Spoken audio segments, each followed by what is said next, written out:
नहीं, बिल्कुल नहीं। हुकूमत ने कोई कंपनसेट नहीं किया है कि हुकूमत ने ऑफिशियली डिक्लेयर ही नहीं किया है कि इसके साथ हुआ क्या है, ये हिट हुआ है, ये हादसा हुआ है, क्या हुआ है, कुछ नहीं बताया है। कोई खास किस्म की जो है ना कोई उसकी कोई सर्च ऑपरेशन नहीं हुआ। बाद में उसको दबाने के लिए या इस मामले को ख़त्म करने के लिए उसने इंडिया ने हिट किया, इस लफ्ज़ इस्तेमाल किया। उन वालिदैन के बच्चे, उन लोगों के करीबी लोग आज भी इस हुकूमत के फैसले को नहीं मानते। ये राज कभी एक्सपोज होता तो कोई बड़ा राज फाश हो जाता, लेकिन इसका कोई राज फाश नहीं हुआ और फिर इस चैप्टर को ही ख़त्म कर दिया गया। 25 अगस्त 1989 को पाकिस्तान इंटरनेशनल एयरलाइंस की फ़्लाइट 404 गिलगित एयरपोर्ट से उड़ान भरने वाली थी। प्लेन में 49 पैसेंजर और 5 क्रू मेंबर सवार थे। एयर ट्रैफिक कंट्रोल की इजाज़त से सुबह 7:36 पर ये प्लेन उड़ान भरता है। ये एक डोमेस्टिक फ्लाइट थी जो इस्लामाबाद एयरपोर्ट पर लैंड करनी थी।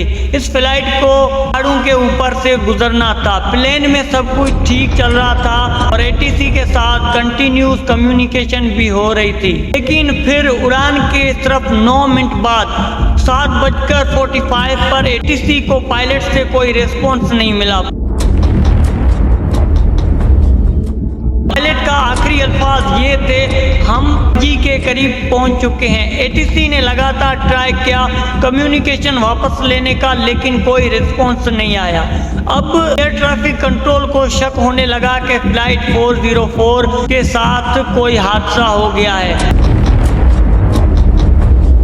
फौरन एक हेलीकॉप्टर सर्च ऑपरेशन के लिए भेजा गया, लेकिन 3-4 घंटों तक पहाड़ों के गिर्द चक्कर लगाने के बावजूद कुछ नहीं मिला। एटीसी ने इंडिया से भी मदद मांगी। इंडिया ने अपने जेट्स भेजे,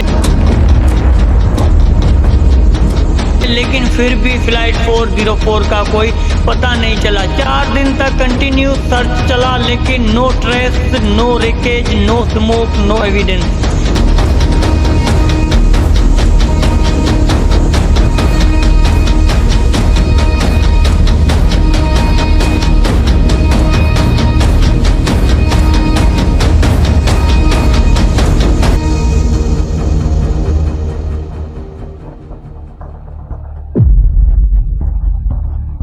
गिलगित के आसपास के पहाड़ों की हाइट तकरीबन 26,000 फीट तक जाती है, जहां साल भर बर्फ जमी रहती है। पाकिस्तान आर्मी ने सिविलियन से भी मदद ली और कहा कि डिफरेंट डायरेक्शन में जाकर प्लेन ढूंढो। ग्राउंड सर्च ऑपरेशन 2 महीने तक चला, लेकिन फ्लाइट 404 का कोई निशान नहीं मिला।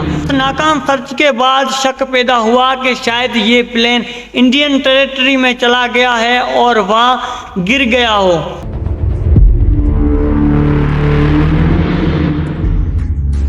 अब इस मिस्ट्री को समझने के लिए रूट समझना जरूरी है। गिलगित एयरपोर्ट को 2 तरफ से पहाड़ों ने घेरा हुआ है। प्लेन सीधा ऊपर से नहीं जा सकता, इसलिए वैली रूट्स यूज होते हैं। एक ब्लू रूट होता है और एक ग्रीन रूट। कभी कभी प्लेन ग्रीन रूट भी ले लेते हैं। प्रॉब्लम यह है कि यहाँ चौगोलिसा हिल्स और नागा पर्वत जैसे 26,000 फीट की चोटियां हैं। ये एरिया एक मेज जैसा है, एक छोटी सी मिस्टेक भी प्लेन क्रैश करा सकती है। फ्लाइट 404 एक फोकर F-27 मॉडल था, जिसकी स्पीड तकरीबन 460 किलोमीटर पर आवर थी। मैथमेटिक्स के हिसाब से 9 मिनट में प्लेन लगभग 70 से 75 किलोमीटर ट्रेवल कर चुका था। एटीसी के मुताबिक प्लेन बंजी के करीब था। इस हिसाब से प्लेन नागा पर्वत या चंगोलिसा हिल्स के पास क्रैश हुआ होगा। लेकिन प्रॉब्लम ये थी कि एटीसी को ये नहीं पता था कि प्लेन ने ग्रीन रूट लिया है या ब्लू रूट। अब कंफ्यूजन ये थी कि रेडार को प्लेन का पता क्यों नहीं चला। उस वक्त 1989 में सेकेंडरी रेडार कंपल्सरी नहीं था, सिर्फ प्राइमरी रेडार होता था। प्राइमरी रेडार का काम ये होता है कि सिग्नल भेजता है जो प्लेन से रिफ्लेक्ट होकर वापस आता है, लेकिन अगर बीच में पहाड़ आ जाए तो सिग्नल ब्लॉक हो जाता है और प्लेन इनविजिबल हो जाता है। मेरी पर्सनल ओपिनियन ये है कि प्लेन ग्रीन रूट की तरफ गया और किसी पहाड़ से टकरा गया। इसकी 2 वजह हैं। पहली, बंजी के पास इंडस रिवर और समाल सेटलमेंट्स है, अगर क्रैश होता तो किसी को जरूर पता चलता। दूसरी, पायलट और एटीसी के दरमियान कोई इमरजेंसी सिग्नल या वार्निंग नहीं आई। 760 किलोमीटर पर आवर की स्पीड पर पायलट के पास इतना टाइम भी नहीं होता कि वो प्रॉपर डिस्ट्रेस कॉल दे सके। और जब प्लेन पहाड़ या जमीन पर टकराता है तो जेट फ्यूल बर्फ को पिघला देता है, जिससे रेकेज और ज्यादा नीचे चला जाता है। शायद इसी वजह से फ्लाइट 404 आज तक मिसिंग है।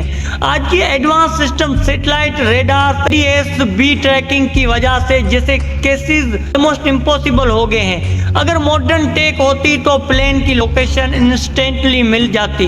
MH370 इसकी एग्जाम्पल है, जहां शक था कि पायलट ने जानबूझकर प्लेन क्रैश करवाया, इसलिए वो अभी तक मिसिंग है। 13 अक्टूबर 1989 को PI ने ऑफिशियली डिक्लेयर किया कि फ्लाइट 404 क्रैश हो चुकी है और उसमें सवार तमाम 54 अफराद जान बहक हो चुके हैं। पाकिस्तान गवर्नमेंट और मीडिया ने इंडिया पर भी शक किया, क्योंकि last radar contact India border के करीब था और ये भी कहा गया कि ये प्लेन स्पियोनेज मिशन के लिए यूज होता था। एक रिसर्चर डेविड बट्स भी उस फ्लाइट का पैसेंजर था, लेकिन लास्ट मोमेंट पर वो प्लेन मिस कर गया और जिंदगी बच गई। बाद में बेनजीर भुट्टो की गवर्नमेंट ने 2 महीने बाद सर्च क्लोज कर दिया और सब पैसेंजर को डेड डिक्लेयर कर दिया। सवाल ये है कि बाद की गवर्नमेंट ने इस केस पर कभी दोबारा सीरियस इन्वेस्टिगेशन क्यों नहीं की?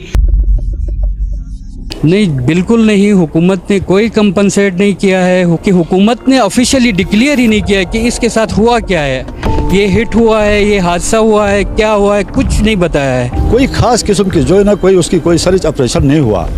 बाद में उसको दबाने के लिए या इस मामले को ख़त्म करने के लिए उसने इंडिया ने हिट किया, इस लफ्ज़ से इस्तेमाल किया।